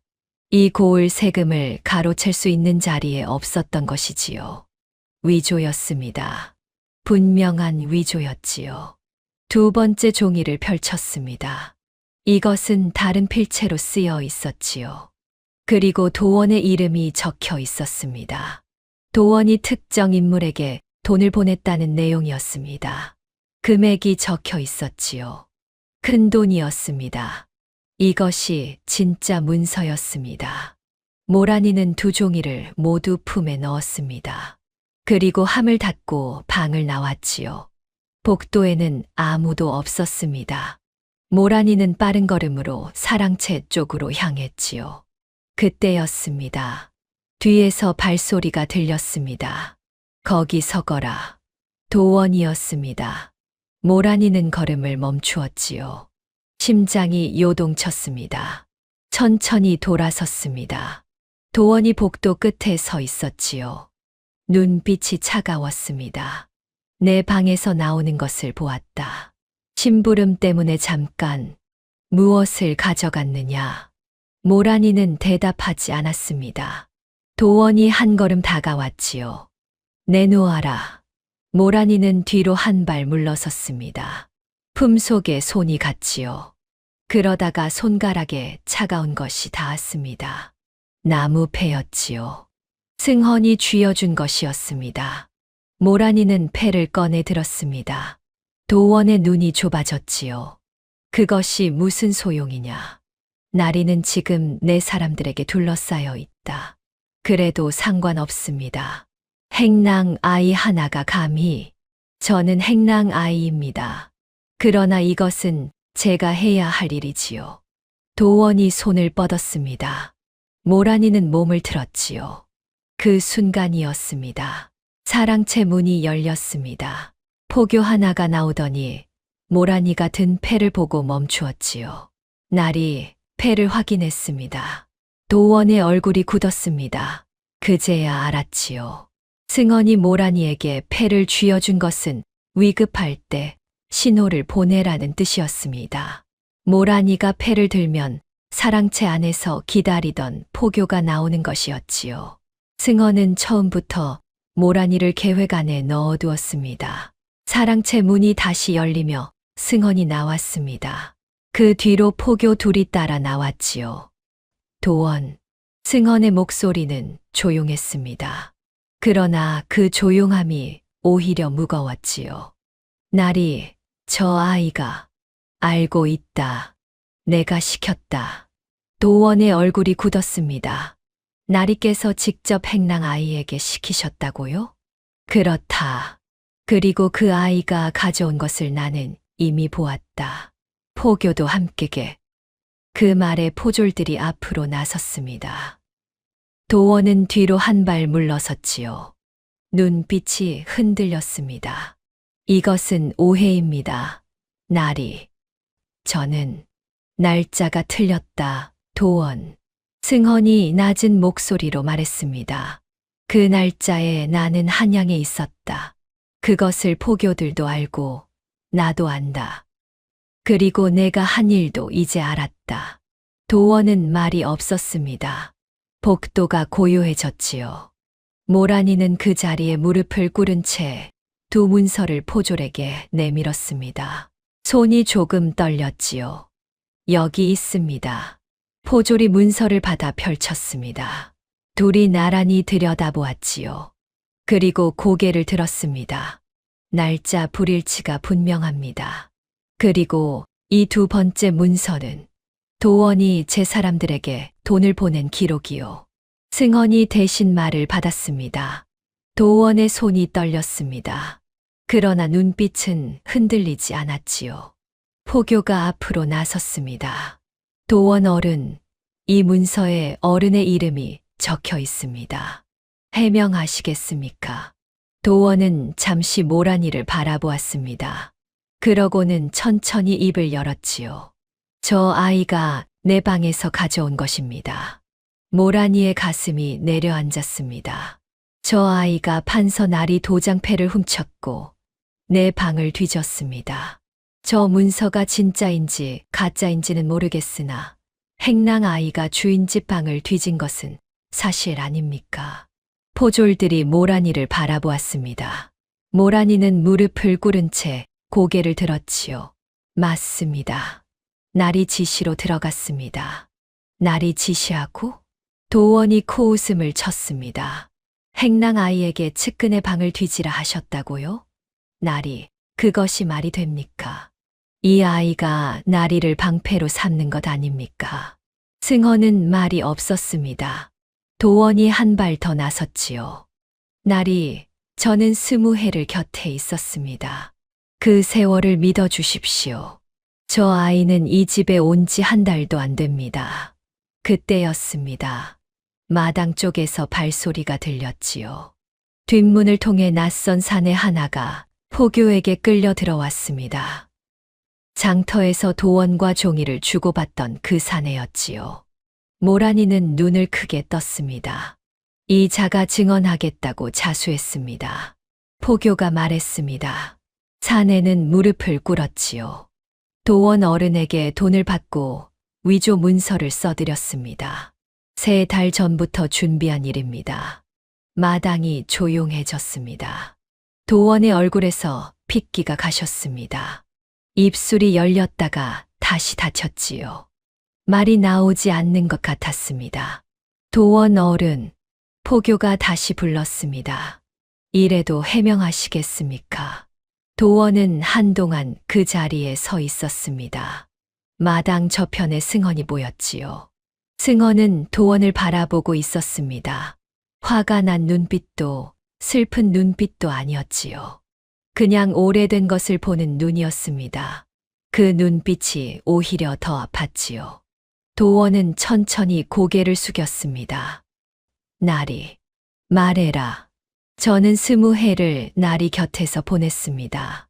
나리는 올라가셨고 저는 그 자리에 있었지요.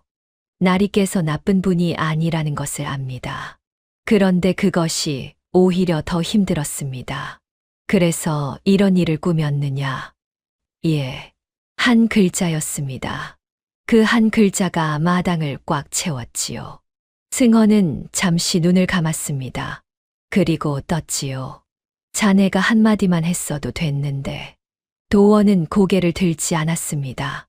힘들다고 나한테 그 말 한마디만 했어도 그 말을 하는 것이 더 어려웠습니다. 나리. 승헌은 아무 말도 하지 않았습니다. 오래 침묵했지요. 그러고는 포교를 보았습니다. 데려가시오. 포교들이 도원을 데리고 나갔습니다. 도원은 걸어가면서 한 번도 뒤를 돌아보지 않았지요. 마당을 가로질러 대문을 나서는 발소리가 멀어졌습니다. 판서 댁이 조용해졌지요. 승헌이 다가와 모란이 앞에 섰습니다. 고개를 들어라. 모란이는 고개를 들었습니다.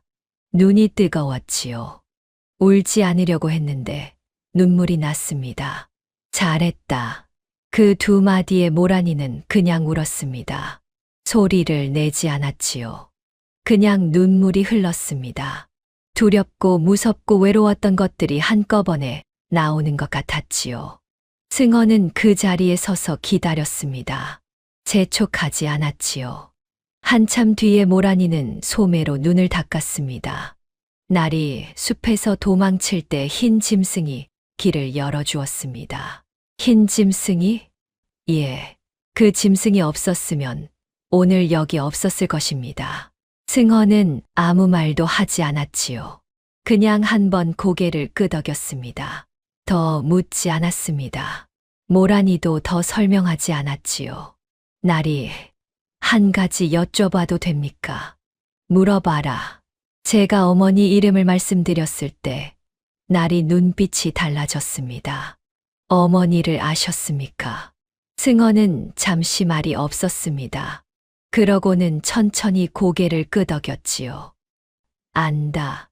오래전 일이다. 어떤 분이셨습니까? 총명한 사람이었지.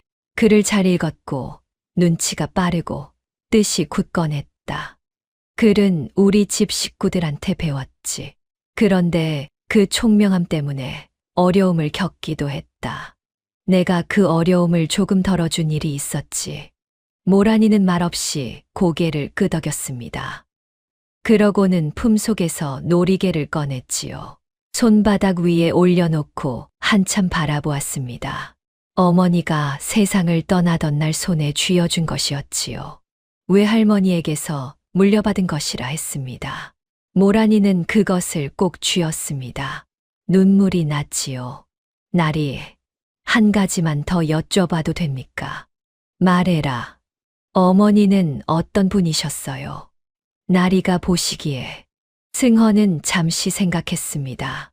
눈빛이 고든 사람이었다. 자기가 옳다고 생각하면 흔들리지 않았지. 그리고 모르는 것은 모른다고 했고 아는 것은 아낌없이 썼다. 아버지는 어머니가 말이 없는 분이었다고 했어요. 말이 없는 것이 아니라 필요한 말만 하는 것이었지. 다른 말이다. 모란이는 고개를 끄덕였습니다. 저는요, 나리? 승헌이 모란이를 바라보았습니다. 닮았다. 어디 가요? 눈빛이, 그리고 겁 없는 것이. 저는 겁이 많은데요. 겁이 있는데도 하는 것이 용기다. 겁이 없는 건 그냥 무모한 것이고. 모란이는 그 말을 들으며 눈물을 닦았습니다.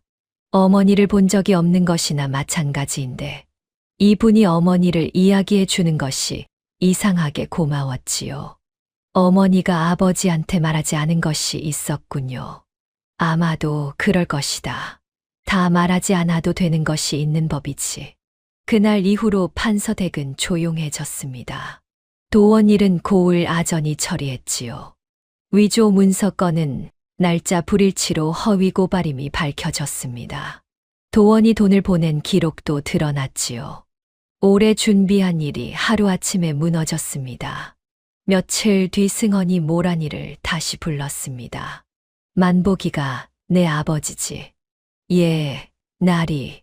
소백산 골짜기 사냥꾼이라 했느냐. 예, 그 골짜기 위쪽에 전단면 마지기가 있다. 묵혀둔 땅이지. 그것을 만보기에게 주겠다. 그리고 너는 이 집에서 계속 일하되 이제부터 행랑이 아니라 다른 자리를 맡아라. 모란이는 고개를 들었습니다.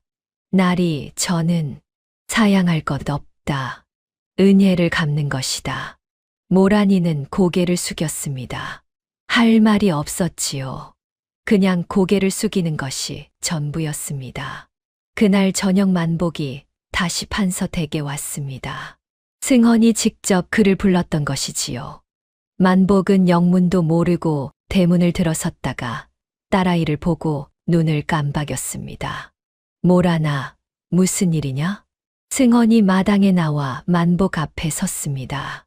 만복은 당황해서 머리를 긁적였지요. 나리, 저 같은 사람한테 직접 나오셔서 앉게나. 할 말이 있어. 만복은 어리둥절한 얼굴로 마당 평상에 앉았지요. 승헌은 그 옆에 앉아 천천히 이야기를 시작했습니다. 전답 이야기, 그리고 만복의 아내 이야기. 만복은 처음에는 굳은 얼굴로 듣다가 전답 이야기가 나오자 손을 내저었습니다. 나리, 그런 귀한 것을 저 같은 사람한테. 사냥꾼의 딸이 이 집을 구했네. 그 은혜에 비하면 아무것도 아니야. 만복은 딸아이를 바라보았습니다. 모란이는 고개를 숙이고 있었지요. 만복은 한동안 말이 없다가 눈을 돌렸습니다. 눈물이 나오려는 것을 참는 것 같았지요. 승헌이 조용히 말했습니다. 이 아이가 판서댁을 구했네. 행랑 아이 하나가. 만복은 그 말에 고개를 들었습니다. 딸아이를 바라보았지요. 모란아. 예, 아버지. 네가 했느냐. 그 일을. 저 혼자 한 건 아닙니다. 나리께서. 됐어. 만복이 말을 잘랐습니다. 목소리가 떨렸지요. 만복은 큰 손으로 얼굴을 가렸습니다. 어깨가 흔들렸지요. 됐어. 내가 다 들었어. 모란이는 아버지의 그 모습을 처음 보았습니다. 어머니가 돌아가신 날 이후로 처음이었지요. 그때는 모란이가 너무 어려서 왜 아버지가 우는지 몰랐습니다. 지금은 알았지요. 아버지가 우는 것은 딸아이가 무서운 일을 했기 때문이 아니었습니다. 딸아이가 어머니를 닮아 있기 때문이었지요. 그리고 그것을 자신이 몰라보고 있었기 때문이었습니다. 모란이는 아버지 옆으로 가서 조용히 앉았습니다. 아무 말도 하지 않았지요. 그냥 곁에 앉았습니다. 한참이 지나서 만복이 얼굴을 내렸습니다. 눈이 붉었지요. 그래도 헛기침을 한 번 하고 표정을 바로잡으려 했습니다. 내가 덫에 꿩이 잡혔다고 쪽지를 보냈는데, 예, 받았습니다. 그거 읽고 울었냐? 모란이는 잠깐 망설였습니다. 예. 만복이 또 고개를 돌렸습니다. 헛기침을 2번 했지요. 이상한 애야. 꿩 잡혔다는 소식에 왜 울어? 아버지가 쪽지를 처음 쓰셨잖아요. 글씨가 못생겼다.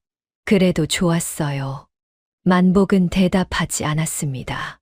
하늘을 한번 올려다보았지요. 어미가 내 어미가 맞구나. 그를 알고 뜻이 굳고 혼자 다 하려 하고. 모란이는 웃었습니다.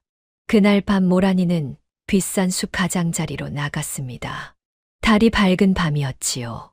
숲 안쪽에서 하얀 것이 움직였습니다. 흰 노루였지요. 모란이는 담장 밖에 서서 노루를 바라보았습니다. 노루도 모란이를 바라보았지요. 한동안 둘이 그렇게 바라보았습니다. 다 끝났어. 노루는 귀를 움직였습니다. 날이 괜찮으셔. 도원 어른은 잡혀갔고 노루는 가만히 서 있었습니다. 너 덕분이야. 곁에서 지켜줘서 고마웠어. 노루는 대답하지 않았습니다. 인정하기 싫어? 노루가 콧김을 한 번 뿜었습니다. 모란이는 웃었지요. 고마워. 진짜로. 모란이는 노루 쪽으로 한 발 다가갔습니다. 노루는 물러서지 않았지요. 모란이가 손을 뻗어 노루의 이마 쪽에 가만히 얹었습니다. 털이 부드럽고 따뜻했지요. 6해 만에 왔다가 이렇게 또 가는 거야? 노루는 눈을 감았습니다. 다음에 또 올 거야? 노루는 대답하지 않았지요. 안 와도 돼. 이제는 내가 할 수 있어. 노루가 눈을 떴습니다. 그 새카만 눈동자에 달빛이 고였지요. 모란이는 손을 내렸습니다. 잘 가. 노루는 한동안 모란이를 바라보았습니다. 그러고는 천천히 몸을 돌렸지요. 숲 안쪽으로 걸어 들어갔습니다. 이번에는 뒤를 돌아보지 않았지요. 흰 등이 달빛 속으로 사라졌습니다. 모란이는 오래 그 자리에 서 있었습니다. 바람이 불었지요. 머리카락이 흩어졌습니다. 어릴 때 그 바람결이 생각났지요. 그때도 이런 바람이었습니다. 그 바람결에 목소리가 실려왔었지요. 짐승도 은혜를 기억하는데 사람이 그것을 모른다면 짐승만 못한 것이니라. 이제는 알았습니다. 그 말이 어떤 뜻인지. 은혜는 기억하는 것이 아니라 갚는 것이었지요. 짐승도 갚고 사람도 갚고 그렇게 세상이 이어지는 것이었습니다. 어머니가 승원에게 받은 은혜를 모란이가 갚았습니다. 흰 노루가 모란이에게 받은 은혜를 갚았지요. 그리고 언젠가 모란이도 누군가에게 은혜를 줄 것이었습니다. 그것이 갚아지고 또 갚아지고 그것이 이 세상이 돌아가는 이치인지도 모른다고 모란이는 생각했지요. 달빛 아래 혼자 서서 그렇게 생각했습니다. 오늘의 이야기는 여기까지입니다. 달 너머 이야기가 계속될 수 있도록 따뜻한 댓글 부탁드립니다. 항상 건강하시고 행복하세요. 감사합니다. 오늘의 이야기는 여기까지입니다. 마음에 드셨다면 댓글로 따뜻한 응원 부탁드려요. 다음에 또 만나요.